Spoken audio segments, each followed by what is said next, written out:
guitar. Jack, Ruch, back in the house. I swear, dude, every time you come over, I'm like, that's my favorite phrasing ever. Just the man. Oh, thanks, man. Oh, dude, I mean, tell me, teach me, master. Show me all about the, okay, so what I love about what you do is it's approachable and the technique level doesn't seem crazy. Yeah. And you kind of like mix the best of everything. Like you got the pentatonic stuff, you got the arpeggios, you got the cool like little chromaticisms and all that stuff. So phrasing like that, not a total typical chord progression. Yeah. So walk us through kind of like how you piece by piece would kind of build how you play, because you like, man, everything, even like, you know, when we go watch you at the Underdog, everyone's just like, dude, his phrasing is so good. Well, yeah, that's kind of the start of it all, is thinking kind of musically and thinking lyrically. You know, when I was starting out playing, long before I knew any of the harmony and theory stuff, you know, it was just simple blues phrases and tying them together, and then kind of, you know, you learn the pentatonic shapes and then you learn how to move those simple phrases around the fretboard. But it's always thinking about where you're going to play and where you're going to leave space and playing into the chords. So something like that, you know, I like to play like pickups, so like a rhythmic thing where I'm playing into the start of the form. So if we're playing, you know, that kind of progression, I might play like, or right, there's the downbeat, right? You know, so we're playing something like this.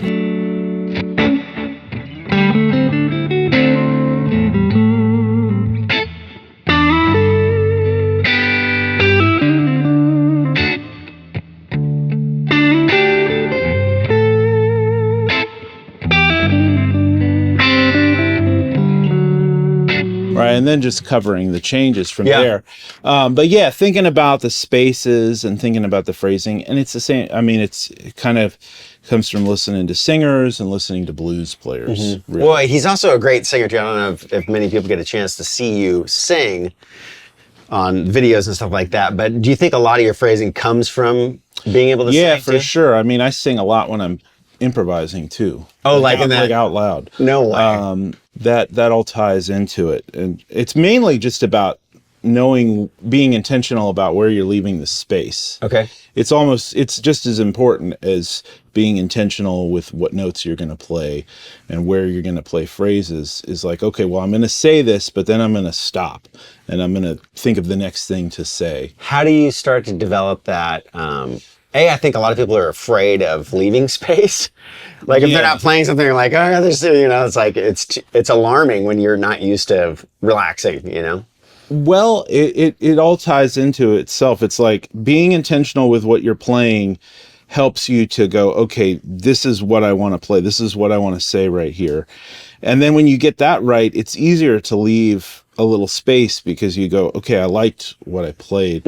And if you know, we all get stuck kind of in certain periods of our development where you kind of get caught meandering through scales or shapes. You know, the guitar is so shape oriented. Sure. You can't really get away from it, but you get stuck in these shapes, and then you have to just kind of self-edit and listen to yourself and catch yourself and realize what you're doing. Okay. You know, realize what you're playing, what you like about it, what you don't like about it. And so if you get caught kind of going, oh man, I mean, I do it all the time. I'll listen to myself. I go, what was that? Like, what did I play there? You know?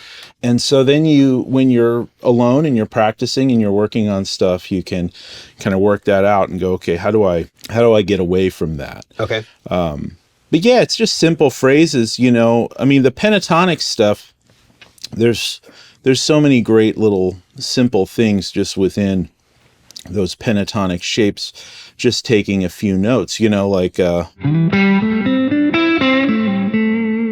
know, some little thing like in the middle of this pentatonic box. You know? When you're totally outlining that chord too. Well, yeah, it's like, you know, but And if you hit it right, and you know, I used to spend hours and hours and hours just playing those things to get them to sound right, and really working on the articulation with the pick, the dynamics. I mean, a big part of playing blues and any kind of like that kind of real soulful, expressive playing is the dynamics. And having the line kind of have like a flow to it. So it's not machine gun, like every note is the same. Sure. Like if you're trying to play a real fast passage and you want it real consistent, it's about, you know, having the little dynamic nuances. So, you know, so that first note might be barely even there.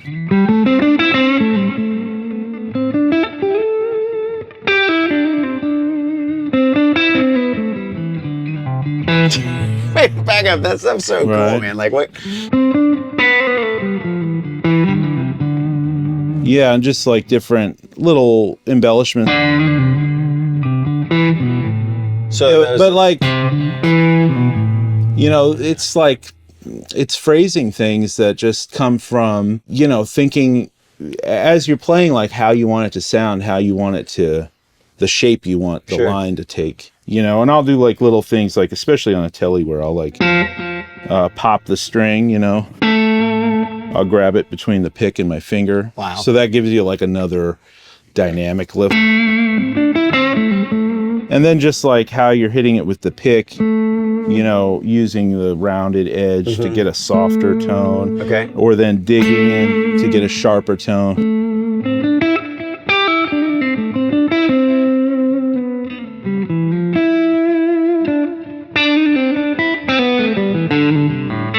And then moving back by the bridge.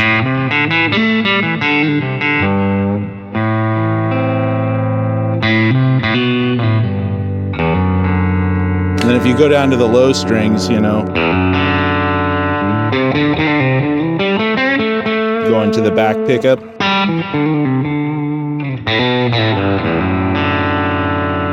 That sounds so good. And you can be really expressive with the switch too, you Okay. know, how you change it. I mean, you'd see like, you know, Hendrix and guys do that a lot, especially with a Strat or a Telly. You can really get a lot of expression with the switch, and then just switching it up using your fingers, using the pick, you know, I might pop the string with my middle finger, you know, or even cup the pick.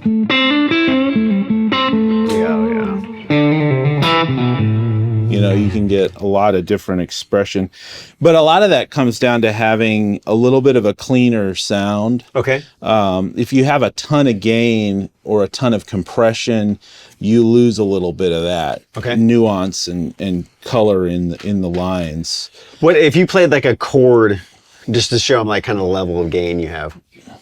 Oh yeah, so it's pretty clear. Yeah, it's not.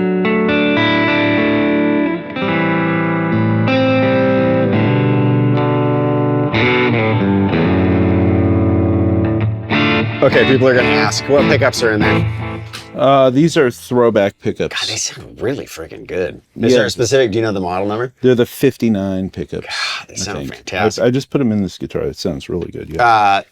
Amps that divided by 13 FTR 37 Nobles pedal. You get a little Brigadier action. Yeah, a little delay. All right. As far as hitting the changes.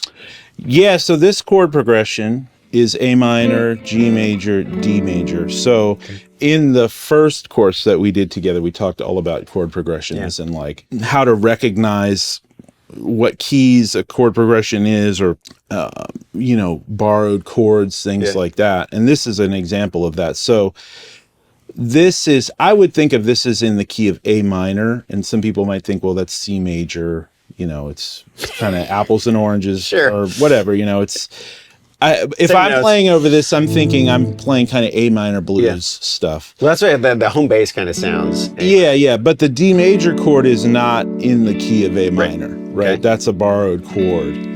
And so you could look at that as in different ways. You could say, okay, well, that chord is borrowed maybe from A major, so maybe I'm going to switch between those two scales, but that gets a little tricky for me. If you're trying to switch between whole big scales, sometimes you can run into trouble hitting weird notes. So that's where we get into the triad thing, which I talk about a lot. By the way, but before he goes on, Jack's courses are going to be in a link down below. There's a huge sale right now. It's going on for about a week. Massive sale. All this stuff's 50% off. Jack is the most popular instructor I have at brettpapa.com. His courses are freaking fantastic. And every one of them is really, really good. And if you want to learn how to start to phrase like that, he really breaks it down great. So plug. Yeah. It's important. The triad thing, that to me, that's the real kind of quickest but most thorough and just really effective way to like play over a chord progression like that when you want to find the notes to outline the chords. So all you have to really do is go, okay, like a lot of what I was playing when we were just jamming was A minor pentatonic blues stuff, you know, which like you know, you can learn those pentatonic boxes, you know, all over the neck, like the caged thing. Yep. But then you add to that your D major triad. And all you have to do, and we cover this a ton in the Magic of Triads course, is learn the 3-string groupings for D major. And you can take it through, you know, these 4 string sets, the top 3 strings, upper middle 3, lower middle 3, bottom 3. That's a fantastic exercise you do in that course. Like a chord progression like this, I would literally just I would play over it, play A minor blues, but then like stop as you're practicing and go, okay, let me see where these notes are for the D major chord and play through them, you know, and then you see things like when I play, you know, that kind of thing, like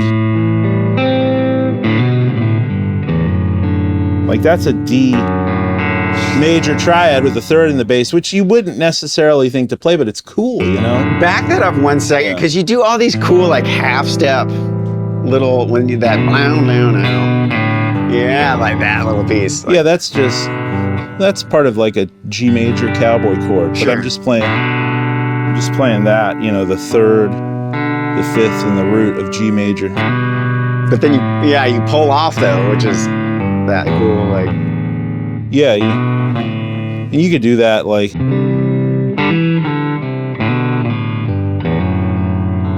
you know, that's just a little embellishment thing. Yeah, but you know, it's funny. It's like, I think that's one of the things that really stands out about your playing. It's those little things that really take it somewhere else. So like using that as an example, you can take that, if you take like, that's G major with the 3rd in the bass. So if we play G major, here again, just take our triads, right? That's G major with the 3rd. We can play,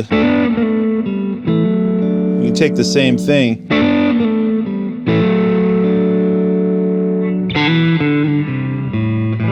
Right, that kind of thing. Or we can play, you know, we can play that same thing a bunch of places. We could play, you know, there's G major with the 3rd.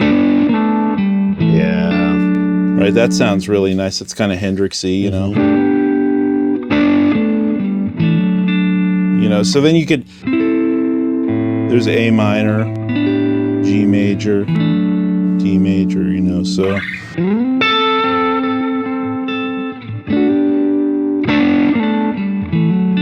And then you could play A minor pentatonic. Dude. Put it right in there. But so it's like that was like, beyond pentatonic. Show them what you did. Well, that's similar with the chromatic little. That's all, you know, that's right up the A minor pentatonic. And then I'm just.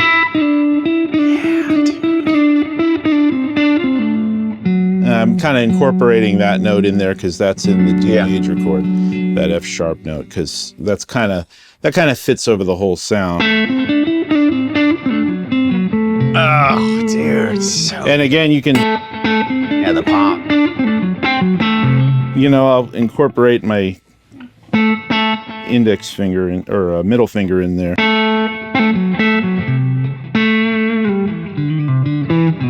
But a lot of that stuff comes from listening to blues guys. Like all this, especially if I'm playing a telly, all that finger popping stuff for me comes from like Albert Collins and Johnny Guitar Watson, all these old blues guys. Okay. But it's like you hear those sounds. It's just like listening to B.B. King do a vibrato. I mean, everybody does B.B. King's vibrato.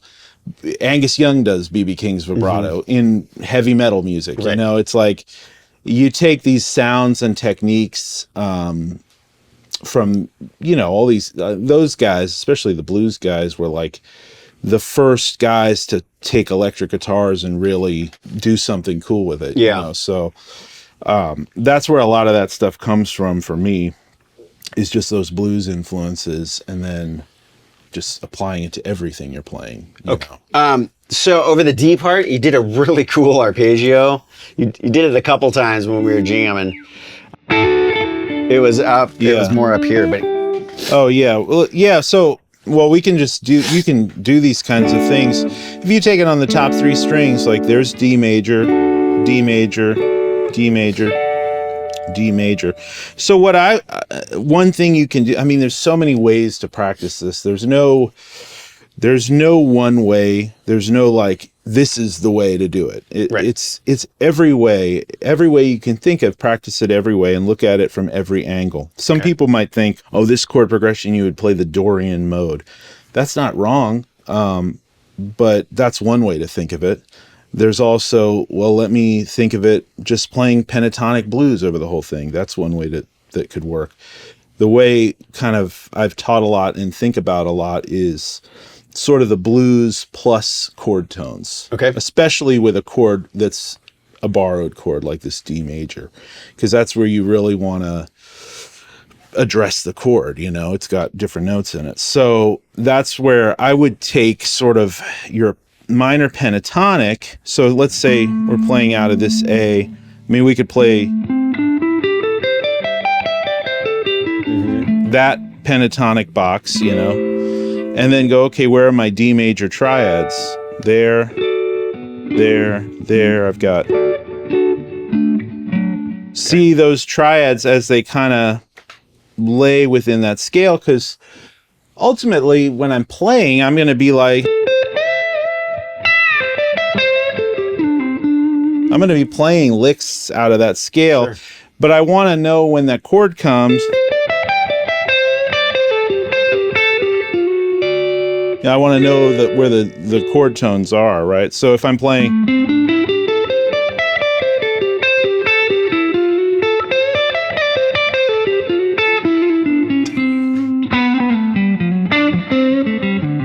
right, or yeah, right, that was the thing. Did something like that. So that's just A minor. A minor 7, really, kind of. But then seeing that try. That's kind of like playing D7 or D Mixolydian. Okay. Oh, right. Okay, I got you. Which again, like this, once you know the triad and you can kind of outline the chord, then you can add layers to it. I kind of see it as like, know your chord shapes around the fretboard first. Like know even your basic triads. Like be able to play A minor, G, and D major everywhere you can play it, right? A minor, G, D, right? Or A minor, G, D. Like all these inversions. Yep. Once you can see that, then you can go, okay, let me just play some simple A minor bluesy lines, but incorporate these notes in there. And then once you get comfortable with the going back to the phrasing, it's like making the transition. It's like landing on the note when the chord comes. So like phrasing into it, not being startled by it and reacting, but like anticipating and playing into it. Okay. If you can make that little transition, then it's way easier to start adding more levels to it. Like, okay, now I want to play more than the triad. I'm going to play like a full 4-note arpeggio for the D. Play like a D7. Or I'm going to play some chromatic.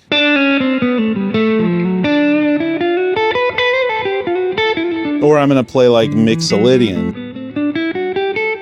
full scale. Sure. But if you just go into it thinking, okay, A minor pentatonic and then D mixolydian, you can get into some trouble. It's like almost too much information. Yeah. It kind of clogs up the phrasing a little bit. I feel like the gateway drug is like if you know the song is like A minor and you stick in those boxes in the beginning, and then when you know that chord is coming up and you know where that D major is inside those boxes, I feel that's kind of the gateway to like... Yeah, so you could take it I mean, if I was like sitting down and going, okay, I'm going to practice some fundamental stuff for this chord progression.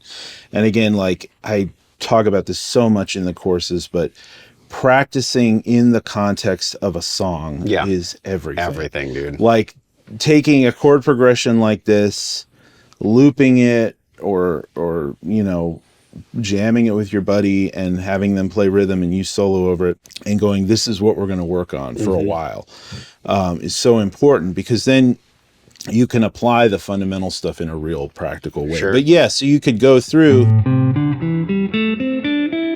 that. There's an A minor pentatonic box, and then here's the A minor, right, shapes in that position. Here's the G major, right, and then here's the D major, right. So there's all your kind of, you know, at least some of your ingredients to build solos and stuff. And then you could take it another level and play your, you know, seventh chord arpeggios, like A minor 7. G major 7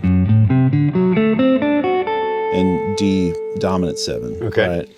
And then you can play all your scales. You could play that's an A Dorian scale, D mixolydian.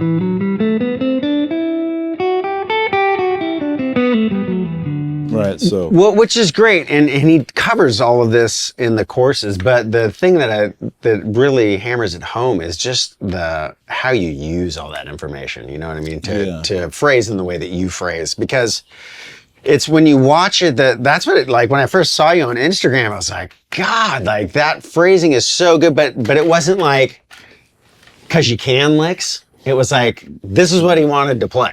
You know what I mean? And there wasn't any element of like flash or any of that stuff to it. It was just all really, it's like listening to a really good singer, you know. And it's, well, yeah, I mean, it's just like how do you want to play? What kind of music do you like? There's no right or wrong answer. It's totally up to you what you dig and what you like.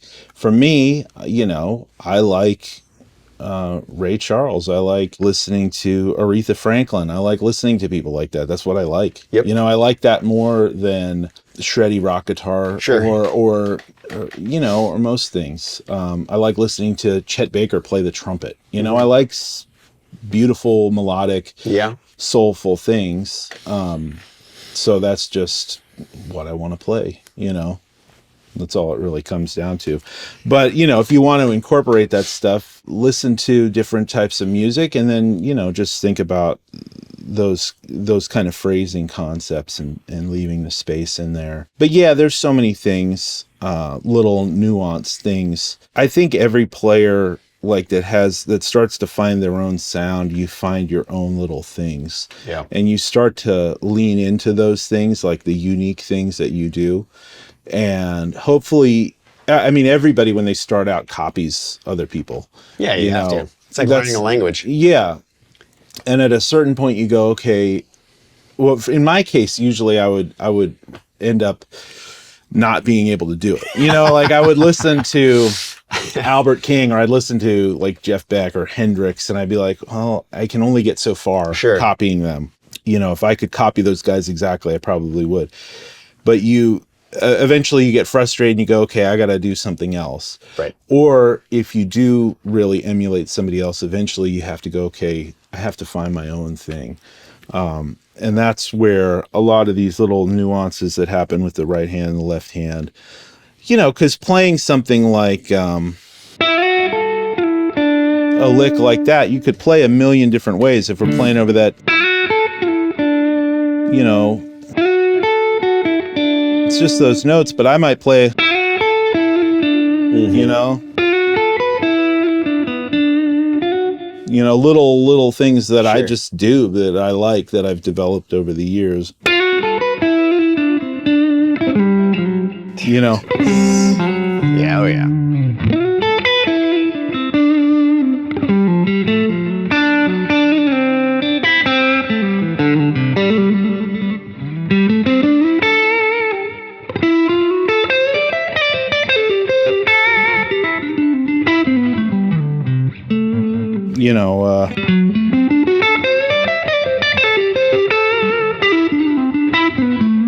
You know, those are all just kind of little, you've honed those things over time, and you lean into like what makes it unique. Sure. Oh, God, I can listen to that all day. All right, so check out Jack's courses. I'll leave a link down below. About a week of the release of this video, they're going to be on sale at 50% off after that. Who knows? He's coming back in June to do another round, so super looking forward to that. Check out, he's got a Patreon. He's got his own YouTube channel that's fantastic. And for God's sakes, if you're in Nashville ever, Thursday night at the Underdog, his band plays, and they're so good. Jack sings. He's got a fantastic voice. The singer, keyboard player is amazing. The band's ridiculous. You got to go. It's like one of those things that if you're coming to town, definitely hit him up on Thursday, Guthrie on Monday night, same place. That will be a completely well-rounded Nashville experience. I agree. Thank you, Jack. All right. Thanks for the support. We'll see you next time.